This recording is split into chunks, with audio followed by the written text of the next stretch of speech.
Today, we are going to break down a traditional Pashto folktale, one that I found really interesting, and it asks a question that is, absolutely timeless.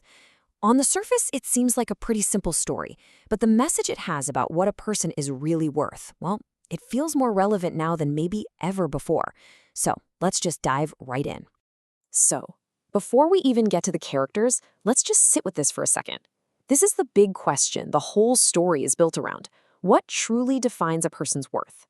Is it what you see on the outside, or is it something much, much deeper? That exact question is right at the heart of the story we're exploring today. It's all about three sisters, a powerful sultan who's looking for his queen, and, well, a choice that nobody, and I mean nobody, saw coming. It's a classic tale, for sure, but with a surprisingly modern feel. Okay, so our story kicks off in a small, traditional village. And in this village, we meet a family whose entire future, its fortune, its reputation, all of it seemed to rest on the shoulders of its three daughters. And right here, this is the core of the family's whole world. On one side, you've got two sisters, Fatima and Maryam. They are celebrated as Khubsurat, which means beautiful. They are the family's pride and joy, their most valuable asset, really. And then you have Shabana. She's labeled Badrang, ugly. But look closer at the words used for her. Khushhal, which means happy and hardworking. That contrast right there, that's the engine for this whole story. So while Fatima and Maryam are getting all the praise and attention for their looks, it's actually Shabana who's keeping the entire household running. And she's not just doing her chores begrudgingly. The story makes a real point of saying she is khushhal. She finds genuine happiness and satisfaction in her work, even while being completely overlooked by her own family. But this family's entire world, this whole reality they've built based on outer beauty, it's all about to get turned completely upside down. A royal visit is coming, and it's going to change absolutely everything.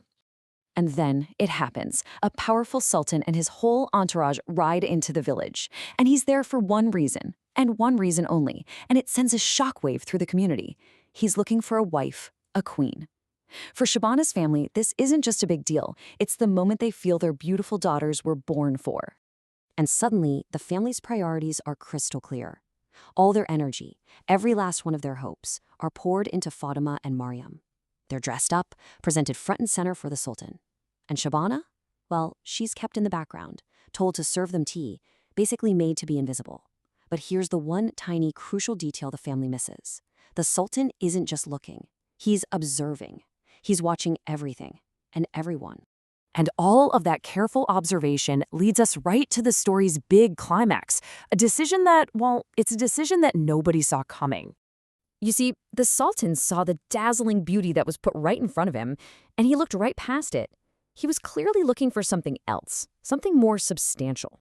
He chose Shabana, the ugly sister, the one who was supposed to be invisible. I mean, can you imagine the shock? It was immediate. It was absolute. The family, the entire village, just stunned into silence. The daughter they had written off, the one they literally hid in the kitchen, was now going to be their queen. So, how in the world does this happen? How do you explain such an incredible, unbelievable turn of events?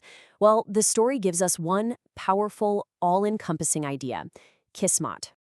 So, Kismat is a huge concept in Pashto culture. You can think of it as fate or destiny, this idea that your path in life, your lot, is already written. It suggests there are forces at play that are much, much bigger than social status or what you look like. And Shabana's journey is basically a perfect example of Kismat in action. I mean, just look at this arc. She starts out as the overlooked sister, then becomes the Sultan's impossible choice, and finally rises to become the queen of the palace. It's almost as if her destiny was always to rule, no matter what her family thought of her. And yeah, her life is completely transformed. She goes from a life of endless chores and being ignored to living in a haveli, a grand palace. Her entire reality is rewritten by this single twist of fate. Okay, so beyond that really satisfying plot twist, what is this old folktale really trying to tell us? Let's unpack the main lessons here at the heart of the story. The lessons here are they're timeless. The most obvious one, of course, is that inner worth always wins out over outer beauty in the end. But the story also suggests something deeper, that your character is a kind of destiny. It was Shabana's happy, hardworking nature that the Sultan actually saw and chose, which shows how Kismet, or fate, can just completely shatter social expectations. And it all comes back to her being khushhal, that reminder that real happiness comes from inside you, not from what other people think.